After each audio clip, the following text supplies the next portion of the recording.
I watched my phone light up with another notification during my graduation ceremony. Mom posted a photo from some fancy spa with my sister Emma, both of them wrapped in white robes, champagne glasses raised. The caption read, "Celebrating my beautiful girl." They lived 40 minutes away. This morning, Dad texted saying they were too exhausted to make the drive. I slipped the phone back into my gown pocket as the dean announced the valedictorian. My name. I walked to that podium knowing exactly what I was going to say and knowing I could never take it back. The auditorium was packed with almost 3,000 people. Families holding flowers, cameras flashing, everyone dressed up and proud. I adjusted the microphone and looked out at the sea of faces. My best friend Marcus sat in the third row giving me a thumbs up. His parents were beside him, beaming like I was their own kid. That made it hurt worse somehow. I started with the expected stuff, thanking the faculty, acknowledging our achievements, talking about the future stretching before us like an open road. I'd graduated summa cum laude in engineering, perfect grade point average for 4 years straight. Full scholarship I'd earned by grinding through applications and essays until my eyes burned. I worked 2 jobs the entire time, one at the campus library and another doing weekend shifts at a hardware store. Never missed a deadline. Never dropped below excellent. Then I paused. I looked directly into the camera that was streaming the ceremony live for families who couldn't attend, for people who were supposedly too exhausted to drive 40 minutes. To everyone who didn't show up today because they were too tired, who chose a spa day over supporting me, this one's for you. I did this without you. I always have. The silence lasted maybe 3 seconds. Then Marcus started clapping. Then his parents. Then the whole auditorium erupted. People stood cheering, hollering. Some of the faculty members looked uncomfortable, shifting in their seats. The dean's face went tight. But I didn't care. I finished my speech, thanked everyone again, and walked off that stage feeling lighter than I had in years. After the ceremony, Marcus grabbed me in a bear hug. Man, that was intense. Are you sure about that? I'm done pretending everything's fine, I told him. And I meant it. We took photos with our friend group, everyone laughing and tossing their caps in the air. Marcus's parents insisted on taking pictures with me, treating me to dinner afterward. Mrs. Patterson kept saying how proud she was, how much I'd accomplished. It was everything I'd wanted to hear from my own parents. But my phone wouldn't stop buzzing. Notifications poured in. By the time we sat down at the restaurant, video clips of my speech were spreading across every social media platform. 50,000 views, then 100,000, then 200,000. Comments flooded and people debating whether I was brave or disrespectful. Strangers picking apart my family dynamics based on 90 seconds of video. A local news station picked it up. Valedictorian calls out absent parents in graduation speech. The headline made my stomach twist. Then my phone rang with a number I didn't recognize. I let it go to voicemail, then another call, another. My email inbox exploded with interview requests, messages from distant relatives I barely remembered, people wanting my story. Then a text from an unknown number. We need to talk. Your parents aren't who you think they are. Meet me tomorrow. Maple Street Diner, 10 a.m. Uncle Richard. I stared at the message. Uncle Richard.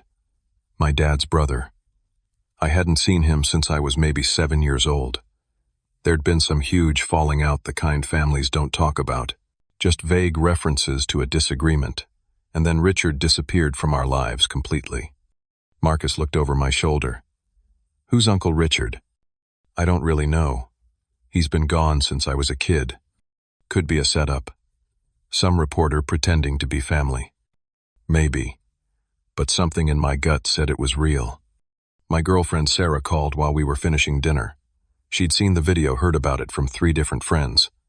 Archie, are you okay? This is getting really big. I'm fine. I just told the truth. I know, but people are saying intense things in the comments. Some are calling you ungrateful. Let them. There was a pause. Your mom called my mom. My chest tightened. What did she say? Just that there's more to the story than people know. That she's worried about you. Sarah's voice was careful, like she was walking on glass. Maybe you should call them I'll think about it. But I had no intention of calling. Not after that spa photo. Not after years of being invisible while Emma got everything. That evening, my phone rang again. Emma, my little sister. I almost didn't answer, but curiosity won. Archie. Her voice was panicked, choked with tears. What have you done? You don't understand what you've started. Emma. What are you talking about? Background noise, wind traffic. She was outside somewhere. You just ruined everything. You don't know you don't. Her voice broke into sobs. Emma, where are you? What's going on? The line went dead. I tried calling back immediately. Straight to voicemail. I texted her. No response. I called again and again. Nothing. Sarah was still on the line. What happened? I don't know. She was crying, said I ruined everything, then hung up. That's weird. Really weird. Late that night, my parents finally called. I considered not answering, but I needed to know what was happening with Emma. I picked up. Hello. You've made a terrible mistake, Archie. My mother's voice was ice. Not angry, not hurt. Just cold, flat, final. Where's Emma? Is she okay? Emma is fine. You, however, have embarrassed this family in front of thousands of people. I hope you're satisfied. I just told the truth. The truth. She laughed bitter and sharp. You have no idea what the truth is. Then she hung up. No explanation. No conversation. Just that ominous statement hanging in the air. I lay awake that entire night, phone in my hand, checking Emma's social media every 20 minutes. Nothing. The video of my speech kept climbing. 500,000 views. Comments piling up by the thousands. My face everywhere. Some people calling me a hero. Others saying I was cruel and disrespectful. I kept thinking about Emma's voice. The terror in it. What had I started? The next morning I drove to Maple Street Diner. It was a hole-in-the-wall place, worn booths and coffee that tasted like burnt rubber. Uncle Richard was already there, sitting in the back corner. I recognized him from old family photos, but he'd aged hard. Deep lines around his eyes, gray, streaking his hair, shoulders hunched like he was carrying something heavy. Archie. He didn't smile, just gestured to the seat across from him. You grew up. You look just like him. Just like who? Your biological father. The words hit me like a physical blow. What are you talking about? Richard ordered coffee for both of us, his hands shaking slightly. He kept glancing at the door, the windows, like he expected someone to burst in. How much do you know about your adoption? My what? You didn't know. It wasn't a question. He closed his eyes briefly. Of course they never told you. Gerald and Linda's first son, Christopher, died when he was 5. Leukemia. It destroyed them. A year later, they adopted you through a private arrangement. You were 3 years old. 2 years after that, Emma was born. Their miracle baby. I couldn't breathe. The diner sounds faded to white noise. That's not possible. I fought with my brother about how they treated you. You were just a kid, and even then I could see it. Everything for Emma. Nothing for you. You were a ghost in that house, a reminder of what they lost. I tried to tell them it wasn't fair, that you deserved better.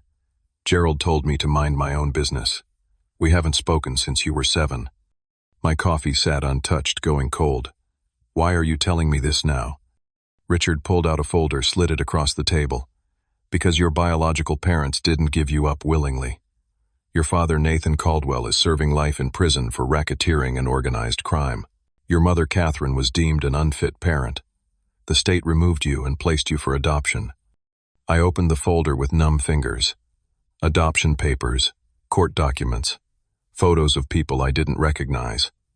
A man who did look startlingly like me. A woman with sad eyes. But here's the part Gerald and Linda don't want you to know.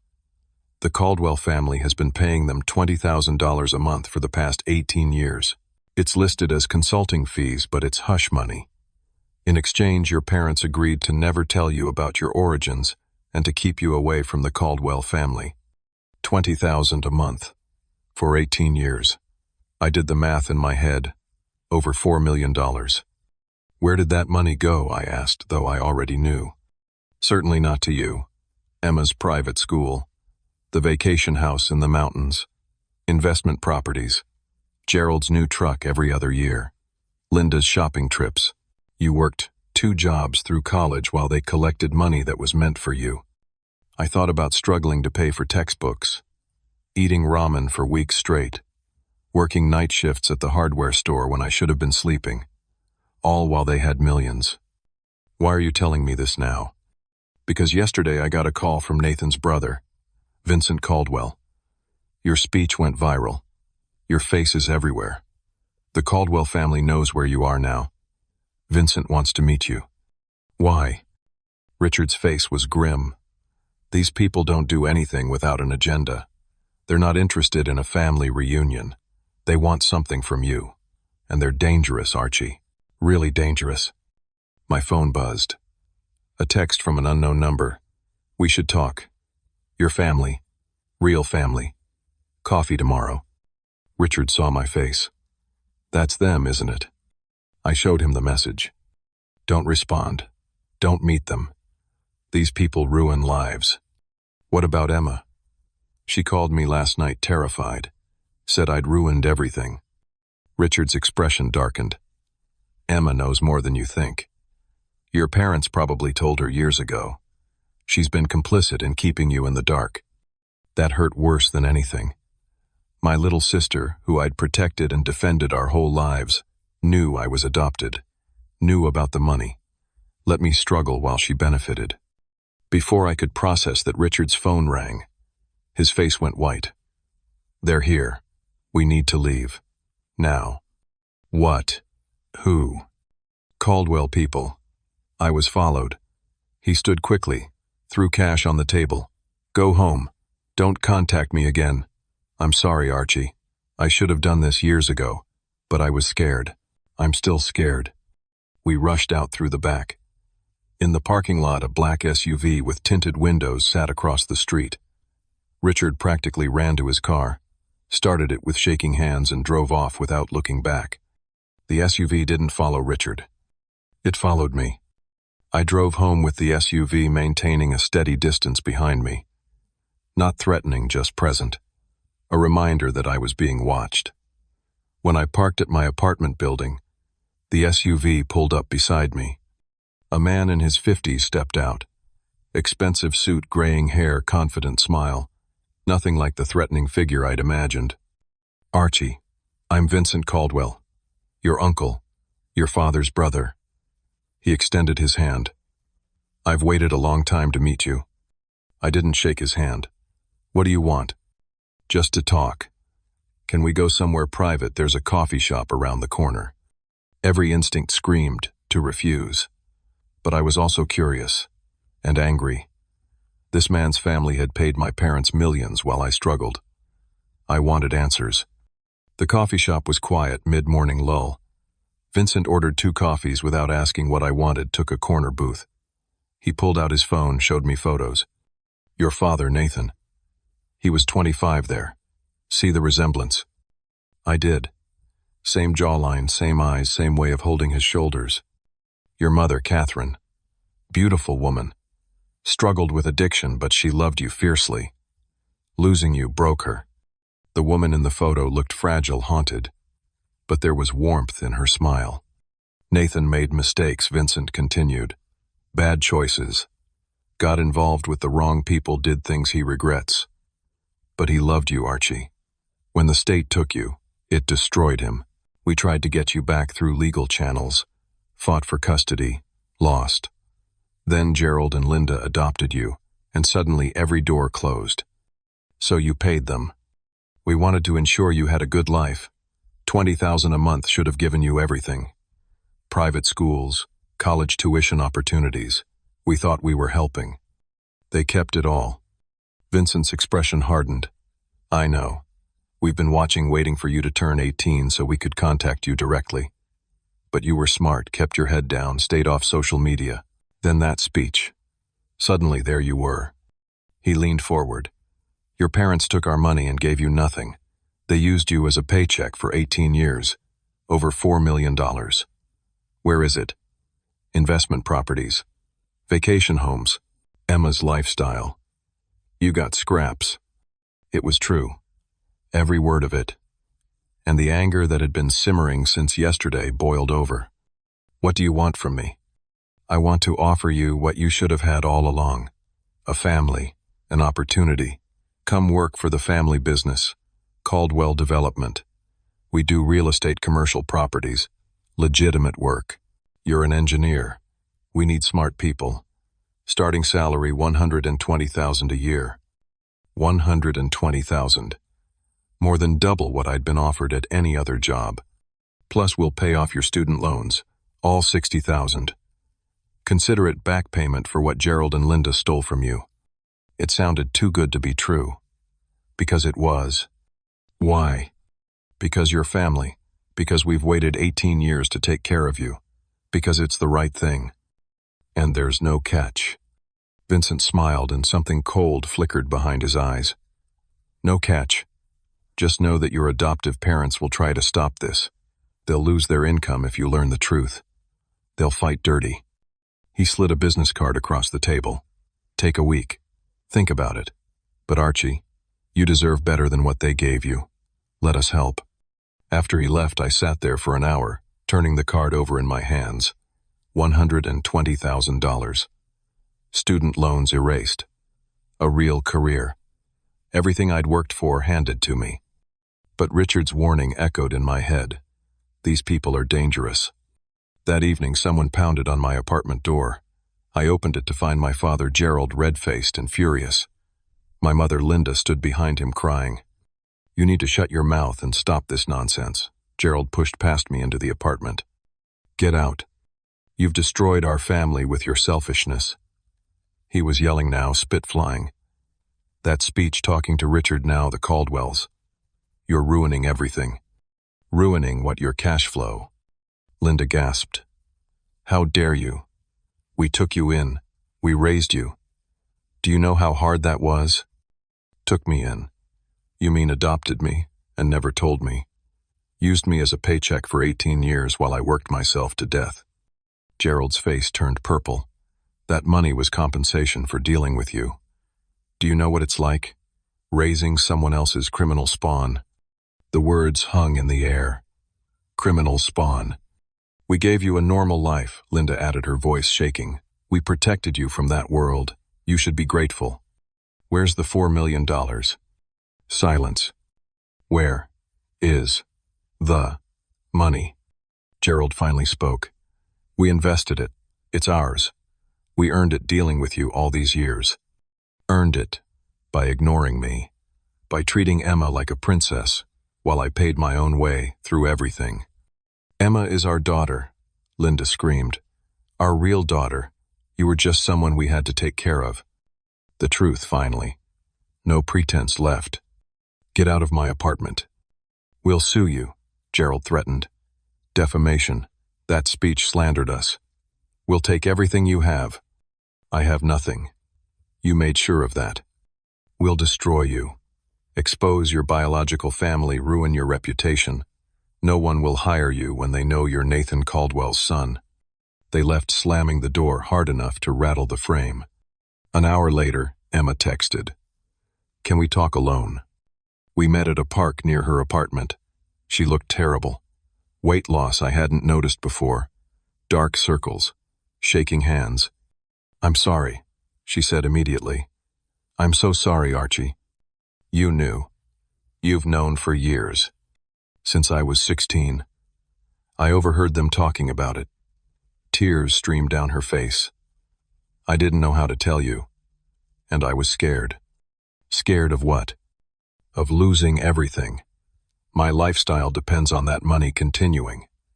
Mom and Dad said if I ever told you, they'd cut me off completely. So you let me struggle while you enjoyed the benefits. I know.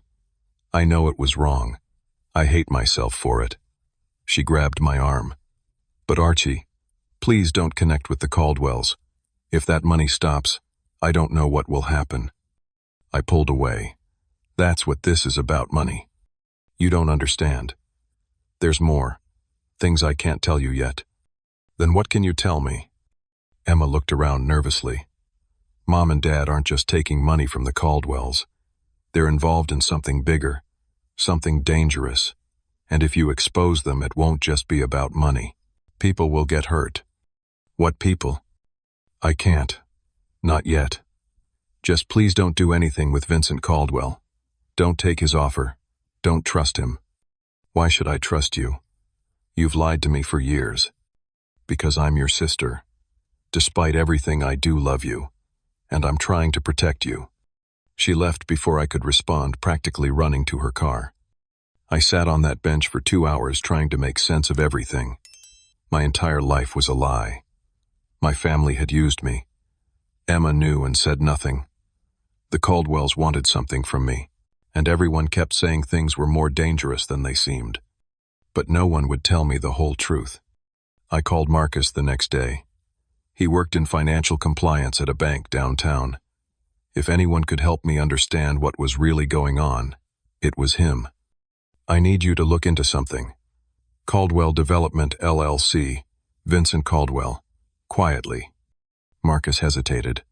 Archie, if this is about your family stuff, maybe you should let it go. You're already dealing with enough. I can't let it go. Not until I know what I'm dealing with. Please. Okay. Giving me 2 days. 2 days felt like 2 years. I went through the motions at my part-time job boxing inventory at the hardware store, but my mind was elsewhere. The manager noticed, asked if I was okay. I lied and said graduation stress. Meanwhile, the viral video continued to spread. News outlets picked it up nationally. Think pieces about family dysfunction, debates about respect versus honesty. My face everywhere attached to a moment I couldn't take back. People recognized me at the store. Some offered sympathy. Others whispered. One woman told me I was disgraceful for humiliating my parents publicly. I stopped looking at the comments online. Marcus called on day 3. We need to meet. Not over the phone. We met at his apartment. He had printouts spread across his coffee table, laptop open, highlighted sections everywhere. Archie, this is bad. Really bad. Caldwell Development is a front. They purchase properties for wildly inflated prices, flip them at massive losses. Shell companies offshore. Accounts transactions that make no business sense. It's textbook money laundering. Miss Stomach dropped. You're sure? I've seen enough of these cases. This isn't legitimate business. Vincent Caldwell's job offer. He's recruiting you into the family operation. Once you're involved, you're trapped. They'll have leverage over you forever. So Richard was right. They didn't want to help me. They wanted to use me. There's more, Marcus continued. I found connections between Caldwell Development and several other operations. Waste management companies, nightclubs, import-export businesses, all with the same pattern. Clean money on the surface, criminal activity underneath. What do I do? Stay away from them. Don't take the offer. Don't contact them. These people are dangerous, Archie. They hurt people who get in their way. But staying away wasn't an option. Because the next morning legal documents arrived at my apartment. Gerald and Linda were suing me. Defamation. Emotional distress. Harm to their reputation. They were seeking $150,000 in damages. I couldn't afford a lawyer. I could barely afford rent. I called the one person I thought might help. Sarah, my girlfriend, the person who'd said she'd stand by me. I need help. My parents are suing me. There was a long pause. Archie, my parents saw the news coverage. They looked into your biological family. They found out about Nathan Caldwell's criminal record. So they're concerned about me being associated with you, with that world. I'm not part of that world. I didn't even know about it until a few days ago. I know, but they're threatening to cut off my medical school funding if I don't end things. I'm sorry. I really am. But I can't lose everything for this. The line went dead. I sat in my empty apartment holding legal papers I couldn't fight, facing a lawsuit. I couldn't afford abandoned by everyone except Marcus. My phone buzzed. Unknown number. Heard about your legal troubles. The offer still stands. We take care of family. Vincent. How did he know about the lawsuit? It had just been filed that morning. Then I understood. Vincent had connections everywhere. He knew everything that happened to me. Probably had people watching me constantly. The message was clear. Join them, and they'd solve my problems. Refuse, and I'd face Gerald and Linda alone. I spent that night researching bankruptcy, student loan default, legal aid services. Every option was bleak. Then my email pinged. A message from the graduate engineering program I'd been accepted to. They needed confirmation of my funding within 2 weeks, or my spot would be given to someone else. Without the consulting job that had rescinded their offer, I had no way to pay. My dream of grad school, of becoming a policy analyst designing infrastructure, was slipping away. Everything I'd worked for was collapsing. 3 days later, I was working the night shift at the warehouse where I'd picked up extra hours. $13 an hour, loading trucks, physical labor that left me exhausted. It was nothing like the career I'd planned. At 2 in the morning, a luxury sedan pulled into the parking lot. Vincent stepped out. Archie, can we talk? I'm working. Take a break. 5 minutes. Against my better judgment, I did. We stood in the cold parking lot, my breath fogging in the air. I know what Gerald and Linda are doing. The lawsuit, cutting you off, destroying your opportunities. Let me help. Why? Because you're Nathan's son. Because family matters. Because I'm tired of watching them exploit you. He pulled out an envelope. This is a check for $60,000. It'll cover your student loans. I'll also hire a lawyer to handle the defamation suit. And the job offer stands. $120,000 a year, start immediately. I stared at the envelope. Every problem solved with one piece of paper. What's the catch? No catch. Just loyalty. You work for us, you're protected. We're family. What kind of work? Vincent smiled. Engineering. Development projects. Using your skills legitimately. Nothing you'd object to. It was a lie. Everything Marcus found proved it. But I was so tired, so desperate, so angry at Gerald and Linda for pushing me into this corner. I need time to think. You have 48 hours. After that, my family's legal team gets involved in your case. And trust me, you don't want that. They're not as patient as I am. He left, and I stood there holding an envelope with $60,000, knowing it was a trap but not seeing any other way out. I called Marcus that night. He offered me money, a job, everything. Don't take it. I don't have a choice. There's always a choice. It just might be a hard one. But Marcus didn't understand. He had a job stability, parents who supported him. I had nothing. No family, no career, no way forward except through Vincent Caldwell. The next day, Emma called. Archie, please. You can't take Vincent's offer. You don't know what you're getting into. Then tell me. Explain what's really going on. I can't. Not over the phone. But there are things about Mom and Dad's arrangement with the Caldwells that you don't know. Worse things. Then meet me. Tell me everything. She agreed to meet at a coffee shop the next morning. I arrived early, sat in the corner, watched the door. Emma walked in looking terrified, checking over her shoulder constantly. Mom and Dad aren't just taking money from the Caldwells. She started, her voice barely above a whisper. They're involved in the business. Gerald provides consulting for legal structures that hide money. Linda helps recruit people, uses her social connections. They've been active participants for years. How do you know this? Because they tried to recruit me too. Last year when I turned 21, they wanted me to marry someone. What? Emma's hands shook so badly she could barely hold her coffee. His name is Derek Hartman. He's 38. He's Vincent's business partner. Mom and Dad arranged an engagement. I signed papers. There's a prenuptial agreement with financial terms. I'm supposed to marry him in 6 months. I felt sick. You're being trafficked. Legally, it's just an arranged marriage. But yes, they've been grooming me for this since I was young. The spa days, the shopping trips, keeping me financially dependent. It was all preparation to make me compliant. Emma, you can't go through with this. If I don't, they'll cut me off completely. I have no education, no job skills, nothing. I'm trapped. We'll figure something out. She grabbed my arm desperately. That's why you can't take Vincent's offer. If you join them, you'll be trapped too. They'll compromise you, make you complicit, and you'll never get out, just like me, just like Mom and Dad.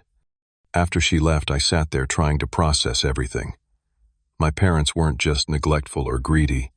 They were active criminals. Emma was being coerced into marriage.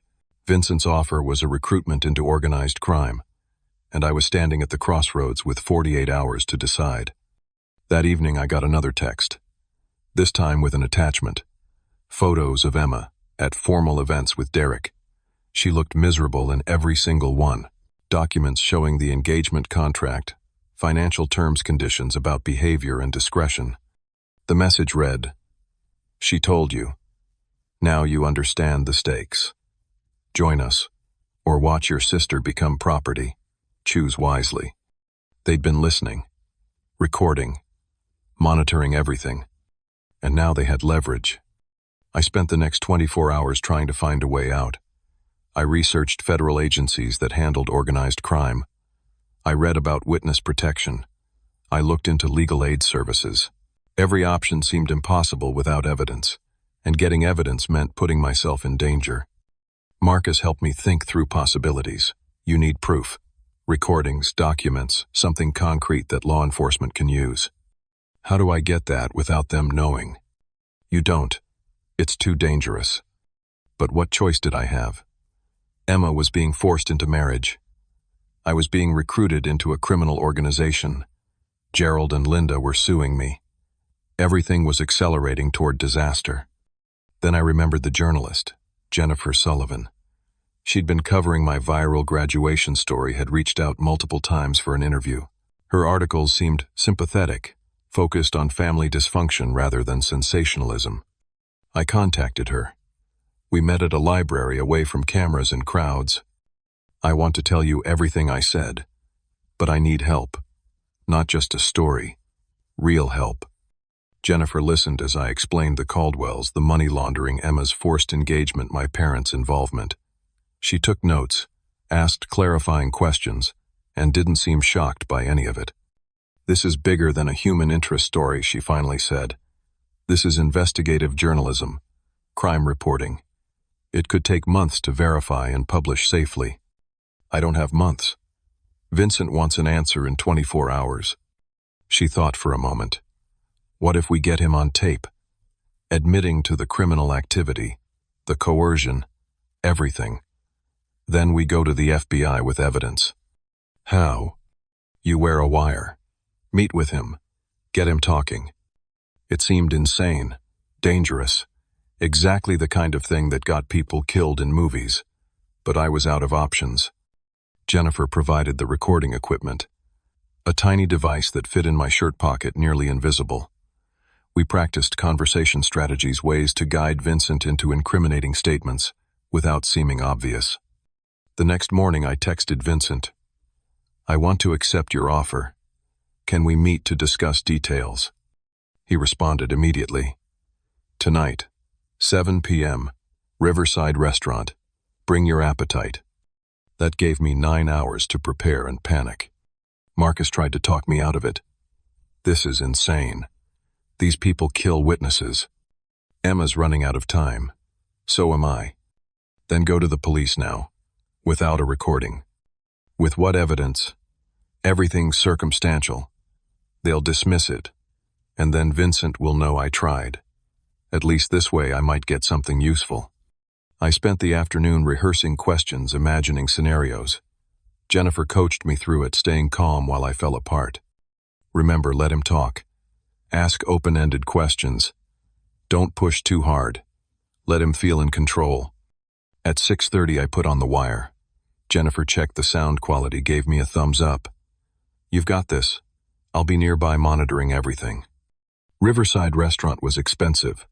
The kind of place with cloth napkins and waiters who refilled water before you asked. Vincent was already there, sitting at a corner table. Derek Hartman sat beside him, Emma's fiancé. the man she was being forced to marry. Derek was exactly as the photos showed.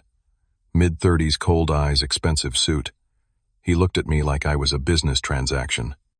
"Archie, good to see you made the right choice." Vincent stood, shook my hand firmly. "This is Derek, my partner. Soon to be your brother-in-law." We Saturday ordered food I couldn't taste. Made small talk that felt like chewing glass. Then I started asking questions. "Tell me about the business. What would I actually be doing?" Vincent outlined projects, real estate developments, infrastructure plans. It sounded legitimate until I asked about specifics. Then the details got vague. "What about the legal structures Marcus mentioned? The offshore accounts?" Vincent's smile tightened. "Your friend's been snooping. That's concerning. I'm just trying to understand the full picture." "The full picture is, we operate internationally. Complex tax strategies, all legal, just sophisticated." It wasn't enough. I needed more. "What about Emma?" "Derek, I heard you're getting married." Derek spoke for the first time. "Your sister is lovely, very compliant. Women need guidance, you know. Emma's learning." The way he said compliant made my skin crawl. What if she changes her mind? Vincent leaned forward. The terms were agreed upon. Contracts signed. Your parents understand business. Sometimes personal feelings take a back seat to family interests. So she doesn't have a choice. She has choices, just consequences for bad choices, like all of us. I pushed harder. "And if I take this job, what are my consequences for bad choices?" Vincent's expression hardened. "Let's be clear. You join us. Your family. We protect family. We invest in family. But family also means loyalty. You don't walk away. You don't talk to outsiders. You don't create problems. Those who forget that lesson well, they remember it eventually." It was close, but not quite a confession. I tried another angle. "What about my adoptive parents? They've been working with you for years, right? Gerald and Linda provide valuable consulting. They understand how to navigate legal systems, create structures that protect our interests. They've been well compensated. For over $4 million. A small price for their expertise and discretion." Derek added, "And for raising you properly, keeping you isolated from our world until the right time." There it was. An admission that I'd been controlled, isolated intentionally. But before I could push further, Vincent reached across the table. He grabbed my shirt pocket, felt the wire. Everything stopped. Vincent's face went from friendly to terrifying in seconds. Derek stood roughly, pulled me from the chair, searched me completely, found the recording device, crushed it under his heel. "You stupid, stupid boy." Vincent made a phone call. Within minutes, police arrived. But they weren't there to help me. Vincent had reported an attempted extortion. He claimed I'd been demanding money in exchange for not going public with false accusations. The destroyed wire was evidence of my criminal intent. Derek and the restaurant staff, all on Caldwell payroll, confirmed his story. I tried to explain, tried to tell the officers the truth. They didn't listen. One of them recognized me from the viral video. "You're that graduation kid, right? The one who trashed his parents online." My history of public family conflict became evidence of my character. My connection to Nathan Caldwell, a convicted criminal, made me look guilty. Everything worked against me. I was arrested for attempted extortion. Felony charges. At the station, I was allowed one phone call. I tried Marcus. No answer. I tried Jennifer. No answer. I tried Uncle Richard. Disconnected number. Finally, desperate, I called Gerald and Linda. My father answered. "You made your choice. Don't call here again." They refused to help, probably celebrating my arrest. I spent the night in county jail. Public defender assigned to my case was overworked, barely glanced at my file. Bail hearing scheduled for Monday morning.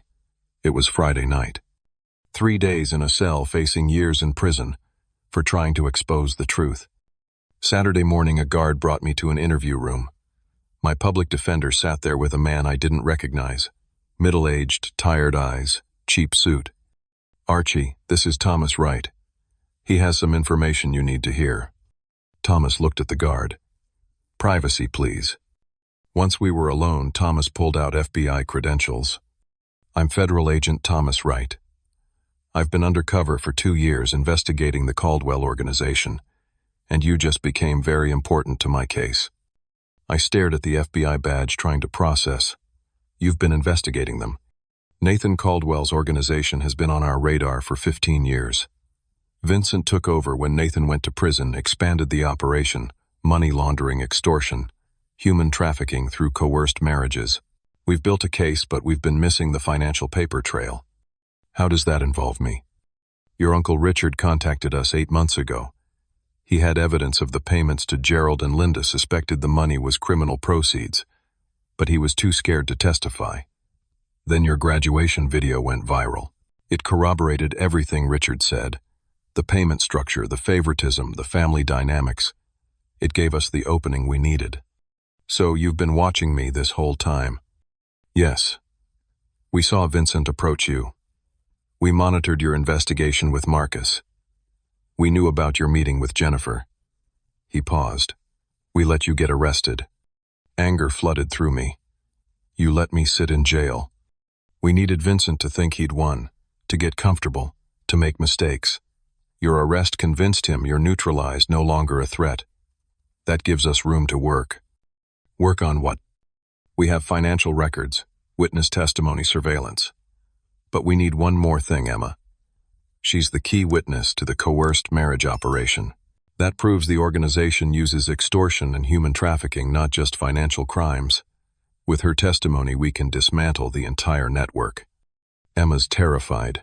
"She won't testify." "She will if she knows she's safe. If she knows you're safe. That's where you come in." Thomas laid out the plan. I would be released on bail.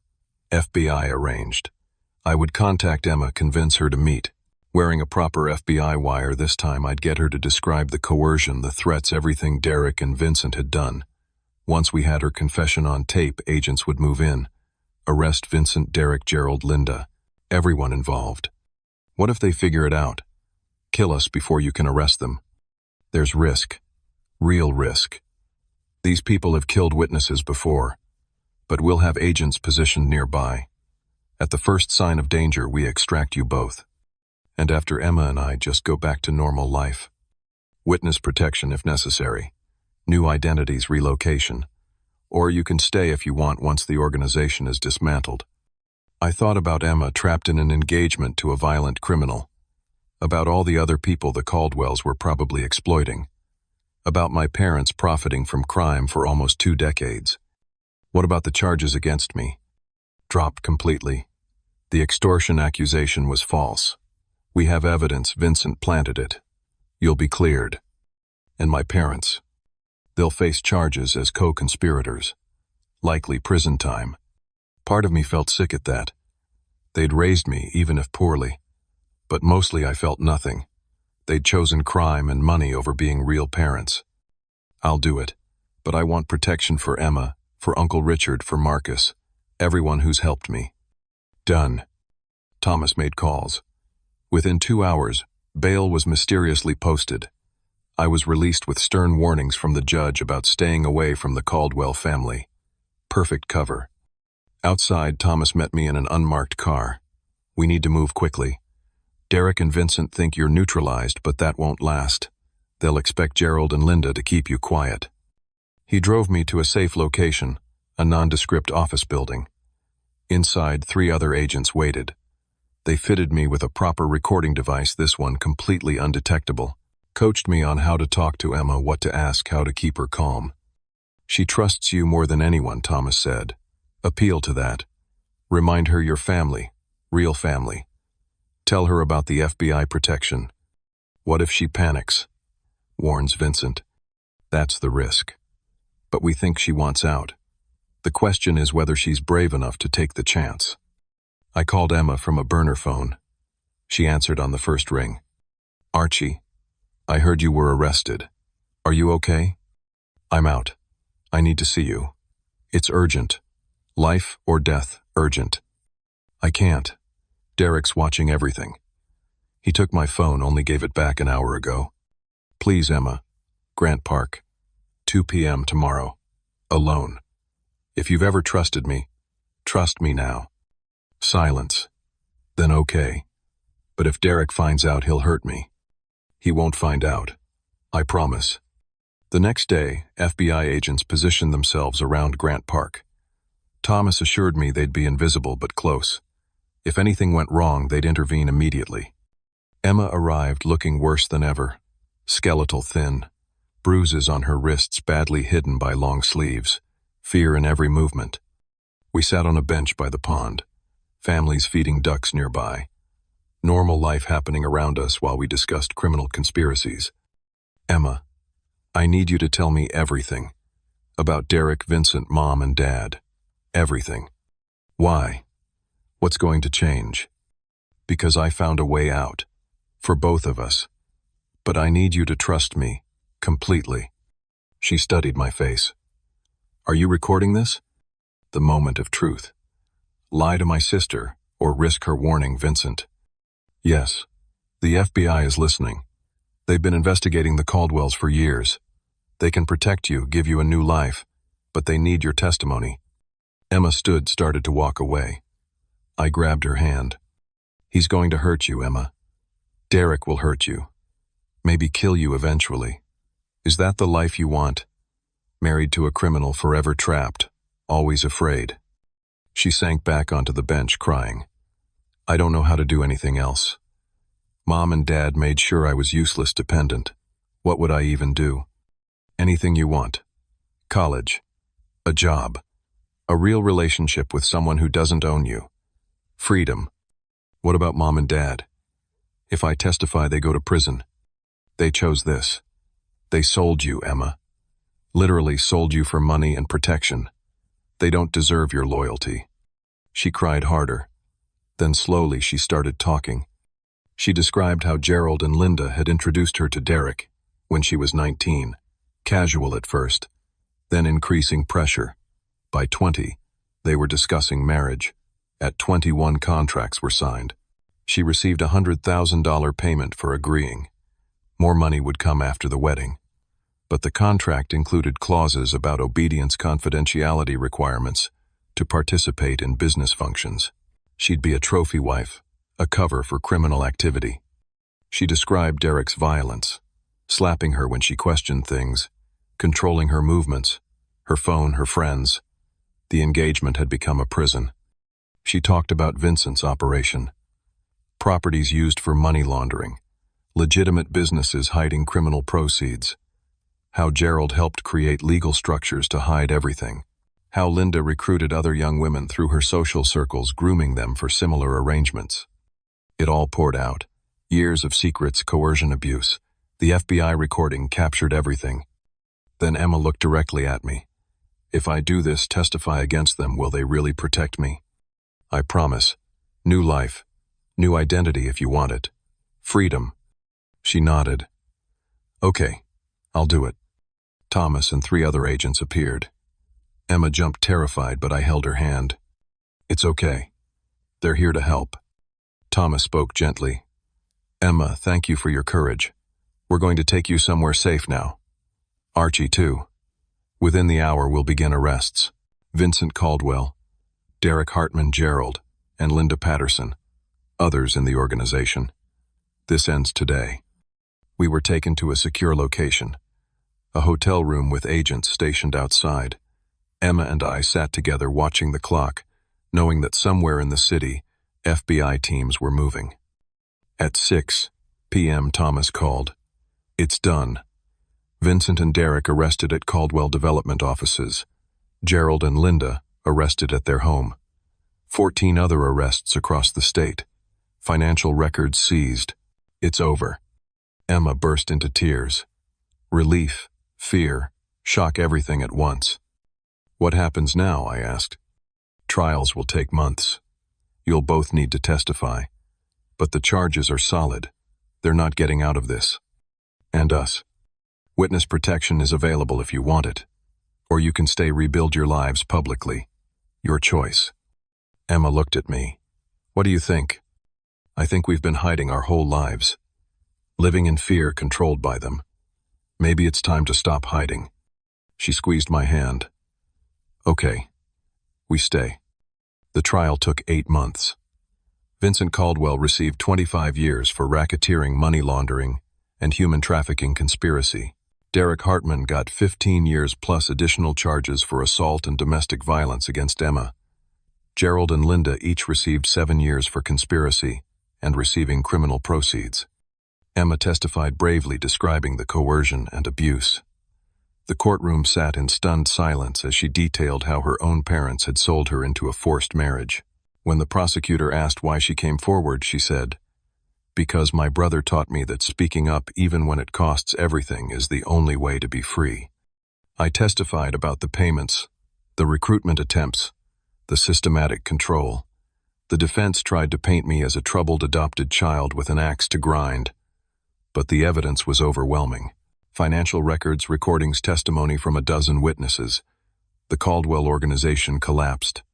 After sentencing, Emma and I stood outside the courthouse. Reporters swarmed, asking how we felt, what we planned next. I gave one statement. Justice doesn't erase the past, but it gives us a chance at a real future. That's all we wanted. The seized Caldwell assets were distributed to victims and creditors. Emma and I received compensation, not the full $4 million Gerald and Linda took, but enough. Emma used her share to enroll in college. She was 22, starting freshman year, studying social work. She wanted to help trafficking victims use her experience to protect others. I finished my engineering degree and got a job at a company that designs security systems for domestic violence shelters.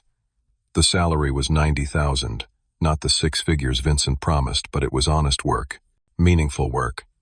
Uncle Richard came out of hiding, reconnected with us properly. He apologized repeatedly for not intervening sooner, for being scared. I forgave him. Fear is powerful, and he ultimately did the right thing. Marcus remained my best friend, stood by me through everything. His information had been crucial to building the case. The FBI credited him in their reports.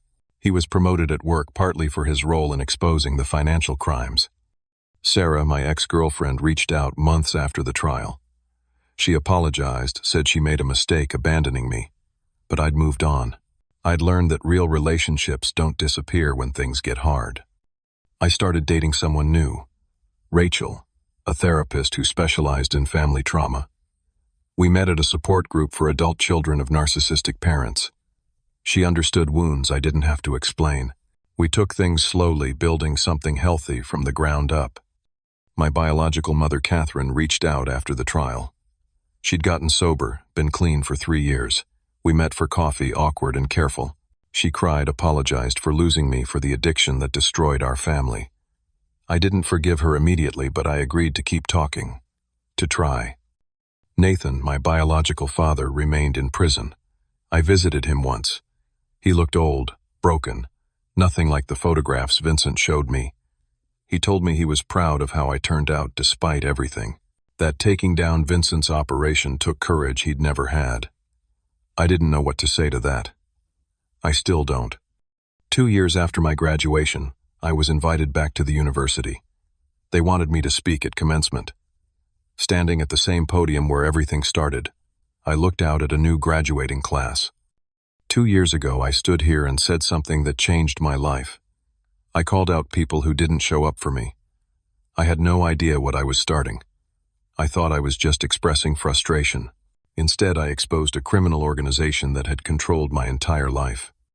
I talked about the journey, the arrests, the betrayals, the courtroom battles, the fear and pain and moments of wanting to give up. But here's what I learned. Your voice matters. Speaking up might cost you everything. It cost me my job, my reputation, my freedom for a while. But silence costs more. It costs your soul. I acknowledge that not every graduation speech would lead to FBI investigations, but every truth spoken mattered. Some of you have families that don't see you, that don't value you, that use you. You don't owe them your silence. You don't owe them protection. You owe yourself truth.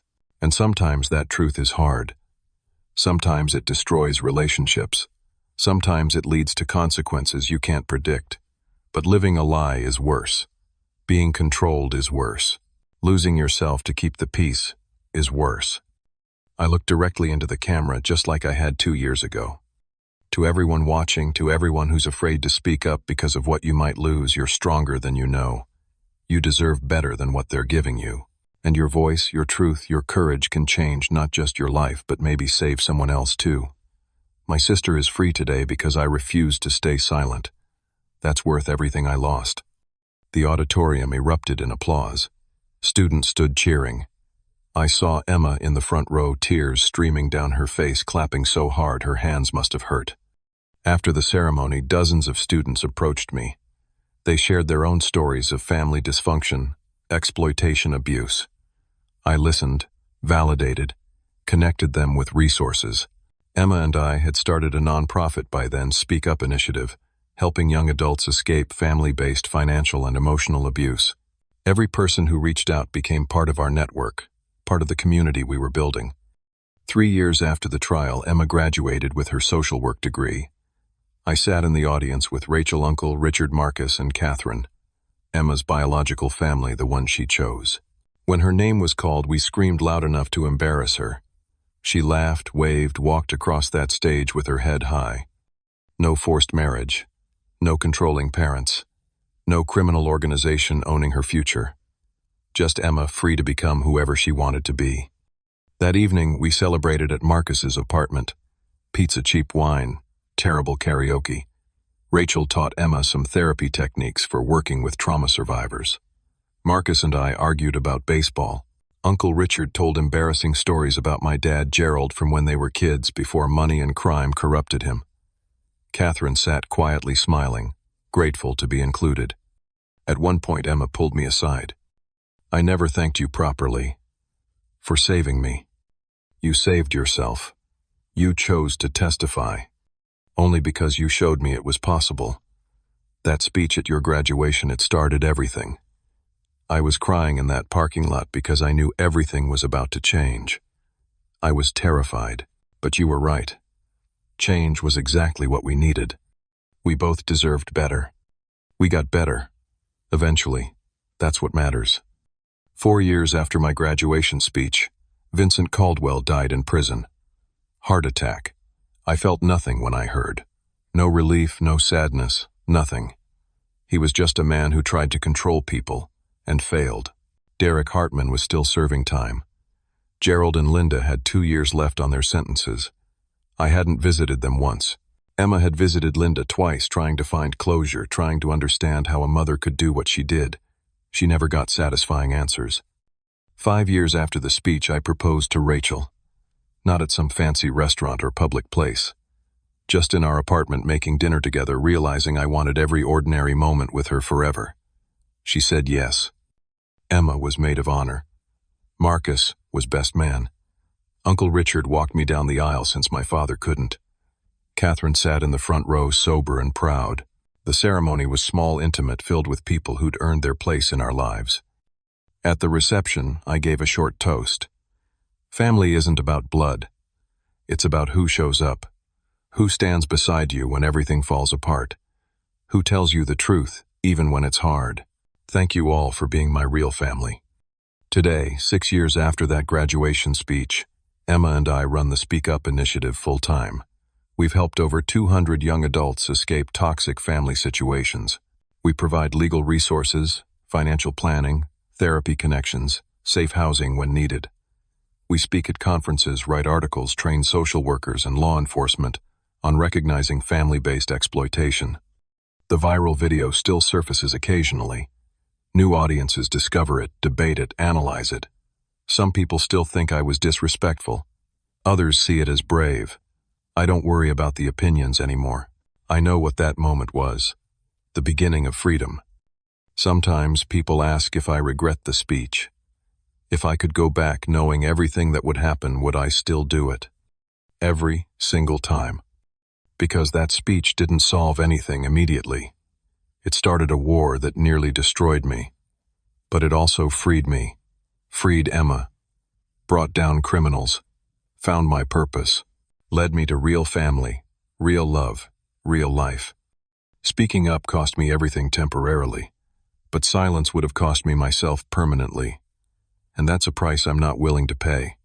So to everyone watching, everyone struggling with family that hurts you, controls you, uses you, your voice matters, your truth matters, you matter. Speaking up is terrifying.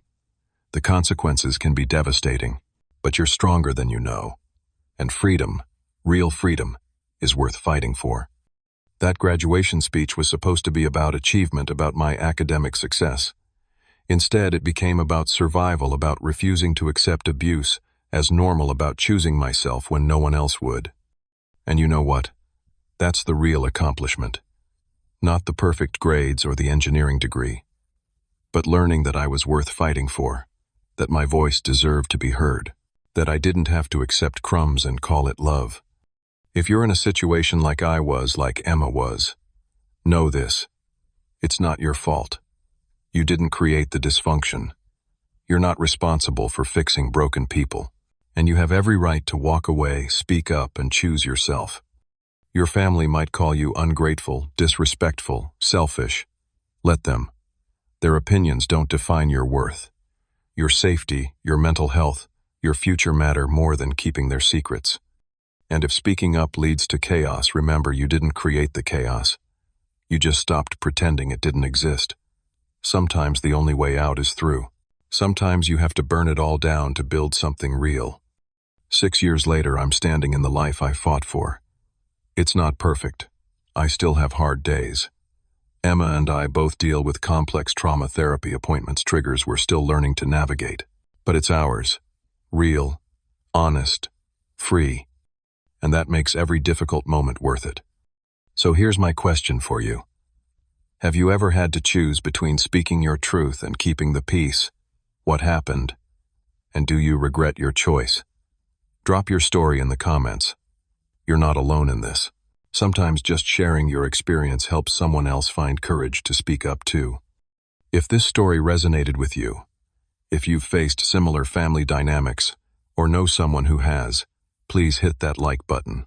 Subscribe to the channel for more stories about overcoming family dysfunction and finding your own path. And share this video with someone who needs to hear it. Your share might be the thing that saves someone from years of suffering in silence. Thank you for listening to my story. Thank you for being part of this community. Remember, your voice matters, your truth matters, and you deserve better than what they're offering. Keep speaking up. Keep fighting for yourself. Keep choosing freedom over fear. Until next time, take care of yourselves. You're worth it.